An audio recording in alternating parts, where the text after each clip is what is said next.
subcommittee so we can get going on our bills. And as soon as we get a quorum, we'll go into executive session. But Senator Bernskoetter and Representative Haley, is your bill similar?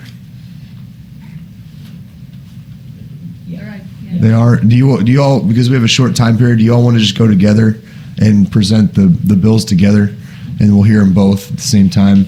We literally have 45-minute sessions at 9, so we have to be out by 9, and we have a lot of bills in front of us. So please keep your comments short and as brief as possible. Proceed when you're ready. So I will. My name is Mike Bernskoetter. I represent the 6th District, but I will defer to Representative Haley since he's already presented this bill on the House side. Thank you. Good morning, Mr. Chairman, members of the committee. For the record, Willard Haley, District 58th, House Representatives. This bill, which is House Bill 47 and 638, passed the Conservation Committee 11-0, the Rules Committee 9-0, and it passed out of the House by a vote of 151-0. It is a bill that is needed to align Missouri with the federal adoption of the state plane coordinate system, and I don't know how much detail you want me to go into, but it is something that our state needs to do to stay in line with all the what is coming down from the federal regulations relating to land surveys. Questions for the sponsors? Hearing none. Anybody here to testify in favor of these bills?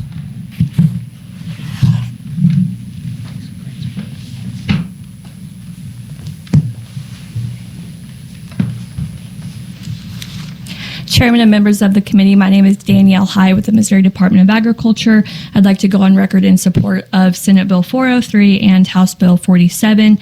As Representative Haley and Senator Bernskoetter discussed, this is the Missouri Department of Agriculture's land survey proposal. This would allow us to update the statute referencing the Missouri State Plane Coordinate System to accommodate the adoption of a new state plane coordinate system. So this is pretty simple. We're just trying to adopt a new system for our land survey program to be in line with what the National Geodetic Survey is adopting to update the system. So the Missouri Society of Professional Surveyors endorsed this in the fall of 21 and again in the fall of 2022. So with that, I'd be happy to take any questions. Any questions? Hearing none, thank you for your testimony. Anybody else to testify in favor of either Senate Bill 403 or House Committee Substitute for House Bill 47 and 638? Hearing none. Anybody here to testify in opposition? Seeing none. Anybody for informational purposes only? That'll conclude the hearing on those bills. Thank you, Representative. Thank you, Senator. Any concluding remarks? No, thank you very much. Thank you. We will go to Representative Meyers' bill, House Committee Substitute for House Bill 1015. Proceed when you're ready, Representative.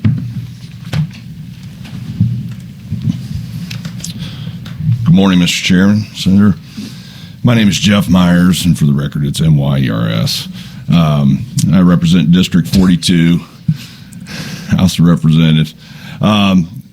Presenting House Bill 1015. 1015 does two things in law enforcement practices currently.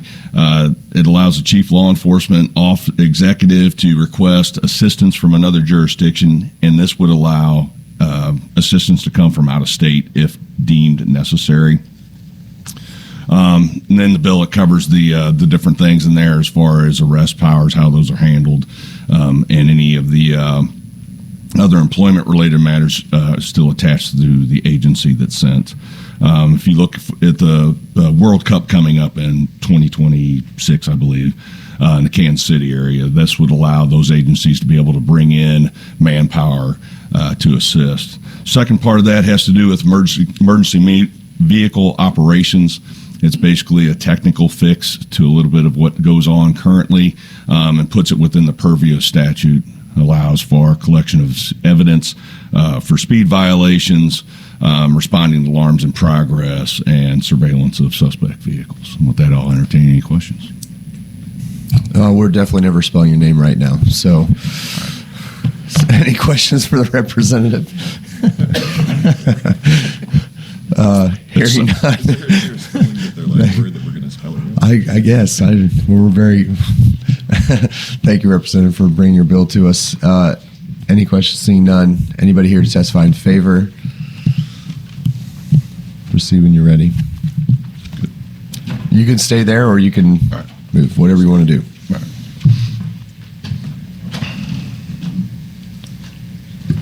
Good morning, Chairman and members of the committee. My name is Fred Ferris. I'm the Chief of Police of the Gladstone Police Department. In 2013, we began exploring authority for law enforcement in a very specific geographic area around the Kansas City metropolitan area to meet operational needs and respond to requests for assistance. What began as discussion on how to best respond to incidents of terrorism, critical incidents, or active shootings when confronted with state borders. Obviously, we have the state line right down the middle of the metropolitan area. It soon led to a proposal for statutes in Missouri and Kansas granting authority for law enforcement officers to respond to lawful requests for assistance across state lines. In 2014, after considerable work done by law enforcement officials in the Kansas City area, Senate Bill 852 was signed into law by Governor Nixon.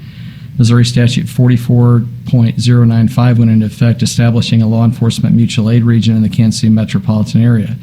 This new law made it legal for law enforcement officers in Wyandotte, Johnson, Miami, and Leavenworth counties in Kansas to respond to critical incidents in Clay, Platte, Jackson, Ray, and Cass counties in Missouri when requested by the chief law enforcement executive or their designee. Critical incidents are those involving the potential for serious injury or death. This statute allowed KCPD to call in Kansas agencies during the civil unrest following the George Floyd incident because that fell under the critical incident definition. It would be much more restrictive for any other request and is also limited just to Kansas City area.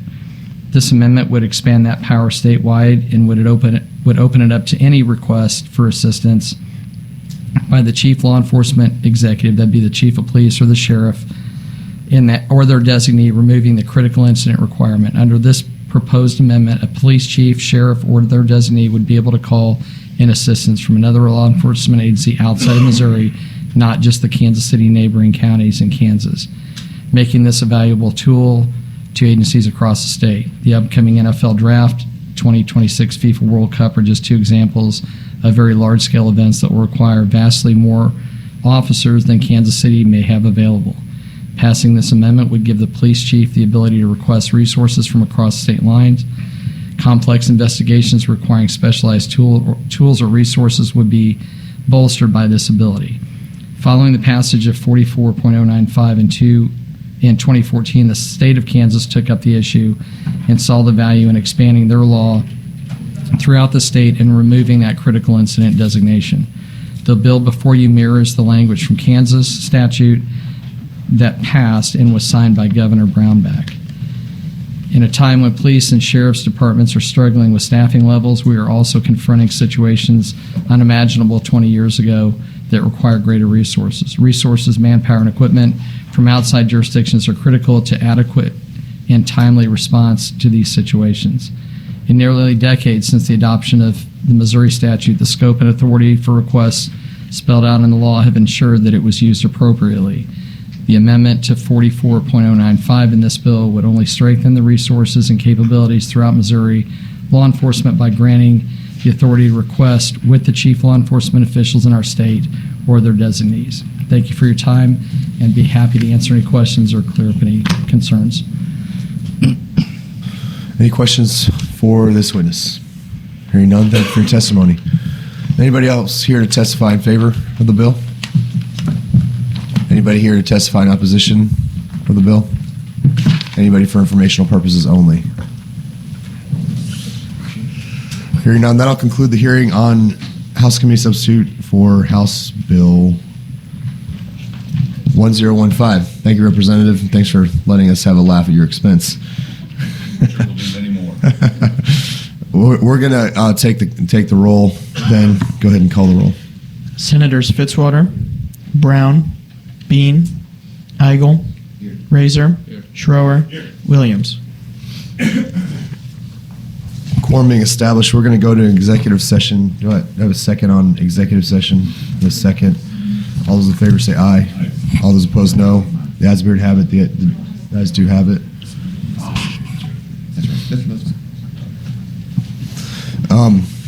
So we're in executive session. Sorry, you got to stick around, Senator. So I move that House Committee substitute for House Bill 415 be brought before the committee. Do I have a second? I have a second. All those in favor say aye. All those opposed, no. The ayes have it. The bill is before the committee. This bill was presented last week to allow dealers to remit sales tax. I do have a substitute ending in .03C, and the change, and I move that we adopt that substitute. Do I have a second? Discussion on that. This change basically is between the dealers and DOR agreed upon language to ensure that the department has time to be technologically ready for this change. So that's the only change in the substitute. We're just trying to get that language right. That's on the last page, page 10 online. I don't have a line right here, but section 301.560 line subsection 11. So any discussion on that? Hearing none. All those in favor of adopting the sub say aye. All those opposed, no. The ayes have it. We've adopted the substitute. I now move that that we do pass Senate Committee substitute for House Committee substitute for House Bill 415. Any discussion on that motion? Hearing none. Ben, call the roll. Senators Fitzwater, Aye. Brown, Bean, Eigel, Razor, Schroer, Williams. By your vote of 4-0, you voted do pass Senate Committee substitute for House Committee substitute for House Bill 415.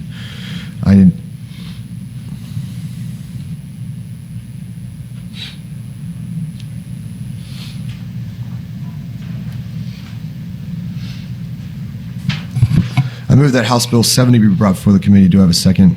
I have a second. All those in favor say aye. Those opposed, no. The bill is before the committee. The ayes have it. With the bills before committee. I move that House Bill 70 be voted out of committee. Do pass. Do I have a second? I have a second. This bill was presented last week by Representative Dinkins and allows more qualified school employees to be resource officers in schools. Any discussion? Seeing none, Ben, call the roll. Senators Fitzwater, Aye. Brown, Bean, Eigel, Razor, Schroer, Williams. By your vote of 4-0, you voted do pass House Bill 70. I now move that Senate Bill 625 be brought before the committee. I have a second. All those in favor say aye. Those opposed, no. The ayes have it. The bill is before the committee. I move that Senate Bill 625 be voted out of committee. Do pass. Do I have a second? I have a second. The bill was presented last week by Senator Razor. It's cleanup language surrounding EMTs. Any discussion?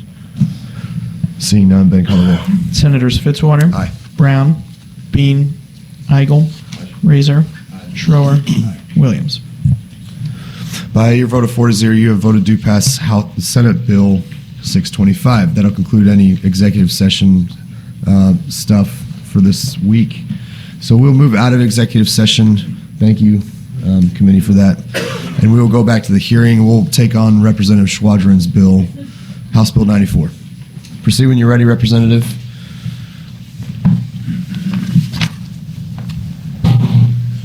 Thank you, Mr. Chairman. For the record, Adam Schwadron, representative from the 105th District in a portion of St. Charles County. And in the interest of time, I'll go ahead and speed up this introduction of the bill. House Bill 94 is seeking to rename a portion of Missouri State Highway 94 in St. Charles County after the late Representative Tom Hannegan. This portion of Highway 94 runs in between Interstate 70 and Highway 370 in the city of St. Charles. This particular section was represented by Representative Hannegan during his time in the legislature from 2017 until his passing in 2021. The primary school that he attended sits along this portion of Highway 94, along with Lindenwood University that he attended. His home that he lived in until he died is just a mere 200 feet away from this portion of the highway. He was the publisher and editor of Streetscape magazine that promoted and celebrated the people and businesses that made St. Charles a better place to live. He was a broker realtor with his family-owned business, Hannegan Real Estate. He also served on the board for the Boys and Girls Club in St. Charles. As a representative, he championed legislation to fight against human trafficking and animal abuse, and he advocated for equality, criminal justice reform, and personal liberty. In our capacity as representatives and senators, I can think of no better way for us to honor the late representative and the legacy he left behind in promoting St. Charles than to name this portion of Highway 94 after him. And with that, I'll be happy to answer any questions. Well, happy that you brought this bill.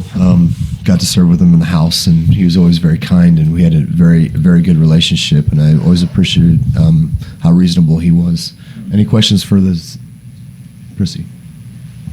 I just wanted to thank you. I consider Tom a very good friend and happy to vote for this for him. Seeing no further questions, anybody here to testify in favor of the bill? Anybody in opposition? Anybody for informational purposes? That'll conclude the hearing. Thank you, Representative. Thank you.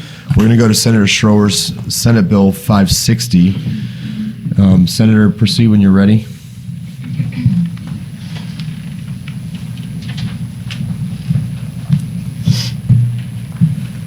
Thank you, Mr. Chair, members of the committee. And Mr. Chair, I want to say congratulations on bringing home the gold last night, the legislative softball game. I am, for the record, Nick Schroer, Senator for the 2nd in St. Charles County, presenting Senate Bill, Senate Bill 560. What this bill would do, it shields small TNC businesses from vicarious liability unless there is a causal connection with criminal acts of the affiliated drivers, if no negligence or criminal wrongdoing, and the TNC has maintained its due diligence in protecting its guests. So with that, I know we're going to have some experts behind me to answer some questions, but if you all have any today, I'd be more than happy to answer them. Questions for the sponsor? Seeing none. Anybody here to testify in favor of this bill? Please proceed when you're ready, and make sure you fill out a witness form for our records, please, and leave those. Any witnesses need to fill out witness forms. Proceed when you're ready. Good morning, Senators. My name is Harry Hartfield. I'm the Public Affairs Manager for Uber in Missouri. And I'll cut this down a lot so I can save you guys all some time. But under current law, TNCs like Uber and Lyft are required to provide $1 million in automobile liability insurance coverage, which is 20 times what any other vehicle on the road provides. This bill maintains that policy. It doesn't change it whatsoever. But despite having that policy, Missouri has seen a steep increase in the number of cases that name rideshare companies as defendants on lawsuits, even when the damages are within that $1 million policy. These lawsuits seek to hold rideshare companies vicariously liable for the acts of the drivers to access our corporate insurance to basically increase the damage amount. And Missouri is way out of bounds for other states. So Missouri is about in the top 25% in terms of lawsuit costs, but it's in the top 50% in terms of ride volumes. Most of these cases are dismissed eventually, but they take months to fight out in court and cost companies millions of dollars. This legislation was passed in Florida in nearly identical form. And what we've seen there is it's helped reduce meritless lawsuits by about 20%. But to be clear, in Florida, even with this legislation in place, individuals can still sue rideshare companies. They just need to show that we're at fault to access our corporate insurance. This bill will not close the courthouse doors to victims. And aside from Florida, this law exists at the federal level. For rental car companies, it's known as the Graves Amendment, named after Representative Sam Graves, whose obviously district is nearby. And SB560 follows precedent from around the country. We believe it strikes an important balance between protecting individuals' right to hold companies liable, while also reducing meritless lawsuits for claims that are already covered by the state's existing policy. And I sped through there so we can open up to any questions. Thank you for that. Any questions for this witness? Seeing none, thank you for your testimony. Anybody else here to testify in favor of this bill?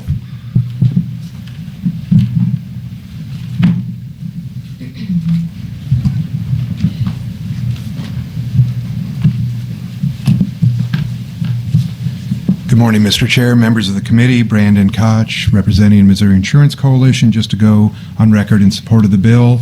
And I'd also like to drop off a letter from one of my members, Farmers Insurance, who's also in support of the bill. Very good. Any questions for this witness? Seeing none, thank you for your testimony. Thank you. Make sure you fill out witness form. Yep. You know, I don't know why I'm telling you that. But anybody else here to testify in favor? Anybody in opposition?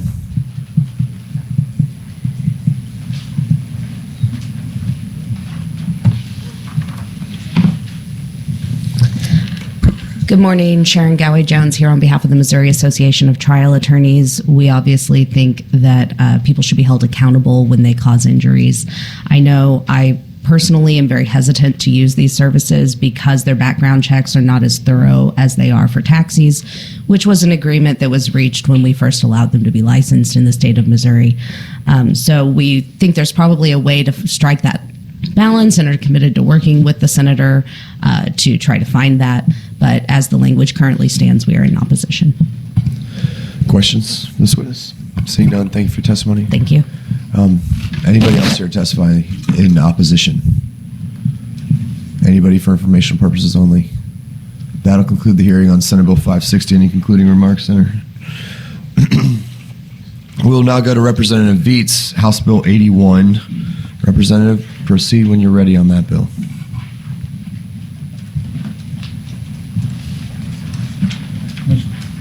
Mr. Chairman, Board, my name is Rudy Beat. I'm a representative from 59th District, and I have before you House Bill 81. I will keep it very short because the summary they've given you is very thorough. It mainly has to do with background checks. The first part deals with a right-back program, which is a program they continuously monitor certain people to see if they've committed new crimes. It just eliminates a renewal fee of about $40 every 6 years. It's no longer needed. It's financially sound. The next section of the bill deals with marijuana background checks for marijuana facilities. The next one deals with school districts when they have adults into some of the GED programs and that there's a certain background check done on those. And the last one does with the background checks for residential care facilities and some change in that from last year's bill to make it in compliance with the federal law. And I have individuals here behind me that know everything about these bills probably better than I do, so I will answer with any questions, but they certainly can answer them.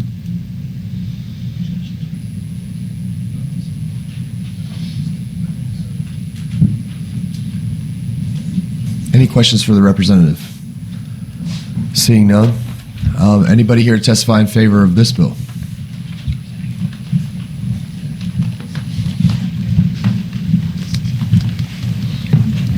Good morning, Mr. Chairman, members of the committee. Thank you for your time this morning. I'd like to thank Representative Veet for carrying this piece of legislation. I'm Lieutenant Colin Stosberg with the State Patrol. House Bill 81 has several different components, all of which have been heard in this committee prior to today's testimony. And here to support House Bill 81 on behalf of the Colonel. With that, I'll take any questions. Any questions for the witness? Seeing none, thank you for your testimony. Anybody else here to testify in favor?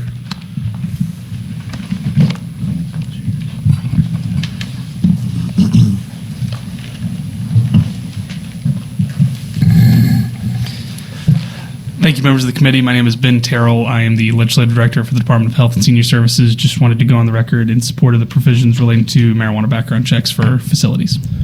Questions for this witness? Seeing none, thank you for your testimony. Anybody else here to testify in favor?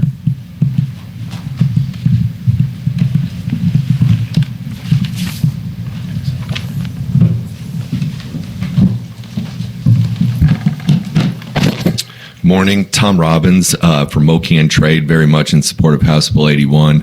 Our position is Missourians have twice now voted for the most highly regulated marijuana program in the nation. Background checks are a big part of that. The reason for this is specifically in response to an FBI request for explicit statutory authority to do their end of these background checks. Ultimately, this ensures that we remain in compliance with the Cole memo, which is a general understanding that the federal government will not interdict sales or activities that are duly licensed under state law. So it just keeps us in compliance there. Happy to answer any questions. Questions for this witness? Seeing none, thank you for your testimony. Thank you. Anybody else here to testify in favor of this bill? Anybody else here to testify in opposition? Anybody for informational purposes only? Seeing none, that'll conclude the hearing on House Bill 81. Thank you, Representative. Representative Griffith, House Committee Substitute for House Bill 130. And proceed when you're ready.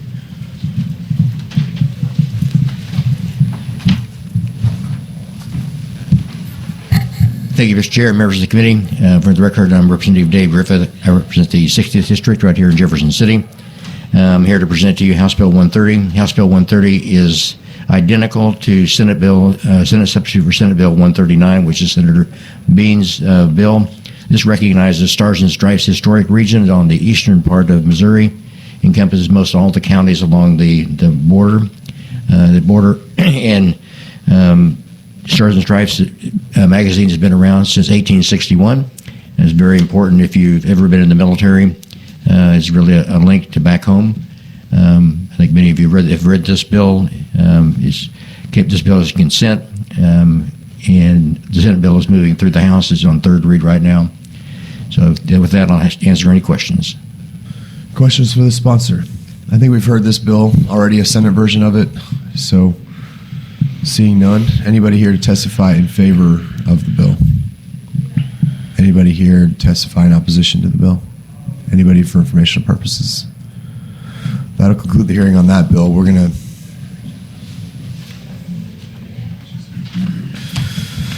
thank you, Representative. Any concluding remarks? Great. We will go to Representative Burns, House Committee Substitute for House Bills 82 and 518. Proceed when you're ready. Very good timing. Oh, I'm running. I tell people I have my running boots on. Thank you for hearing this. This bill 882 is simply put, it's just to fix what I think is a glitch in our system. We shouldn't be asking the families of heroes to pay for the signs. We have Jared Schmitz, Lance Corporal Jared Schmitz. That's how I knew of it in our district. His father was handed a bill for almost $3,000. How it appears is instead of honoring heroes, I literally ran from downstairs after presenting my bill. After we decide we're going to honor these heroes, if we pass this bill to these families, it really just looks like we're out selling signs. And we really don't want to have that look for Missouri, especially for those who give their lives. Any questions? Questions for the representative? Senator Razor, go ahead. We're really charging the families for these signs? Yes, anywhere from $2,500 to $4,000. And what I think is really appalling, it also includes grass cutting around the sign. I can't say on the microphone what I'm thinking. So, but I think we have an opportunity to fix it. Yeah, I think the Senator Razor speaks for all of us on that. Appreciate your bill. Any other questions? Seeing none. Anybody here to testify in favor? Proceed. And make sure you fill out a witness form, please, and proceed when you're ready. Honorable Chair, committee members, my name is John Grady. I'm a combat veteran. I wish Senator Eigel was here because I give him trouble about being in the chair force. But one of the things I'm coming here is to talk about, I know the firsthand pain it leaves in brothers and sisters in arms in combat. I also am a reporter. I write for the Herman Advertising Courier, and I followed, if you saw what happened in Herman a couple weeks ago, Officer Griffin got killed. I followed that whole thing, the shooting, from the initial shooting through the funeral, and now I'm following the court cases to ensure that justice is served on that. Memorials like these serve as a poignant reminder for the good times we all shared, the goofy smiles, the laughter that we live forever in our memories. It is a sentiment that echoes through each and every community, and it's one that Harry S. Truman, our president from Missouri, captured so well when he said, "Our debt to the heroic men and I can't say the word, I apologize. Valiant women in the service of our country can never be repaid. They have earned our undying gratitude. America will never forget their sacrifices. Because of these sacrifices, the dawn of justice and freedom throughout the world shall cast its gleam across the horizon.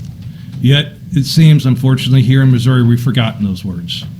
Why have we as a state not lived up to that promise that we made to those who served to protect us? Recently, Officer Mason Griffith was tragically killed in the line of duty. Do we honor him by sending his family a bill to recognize his service and sacrifice?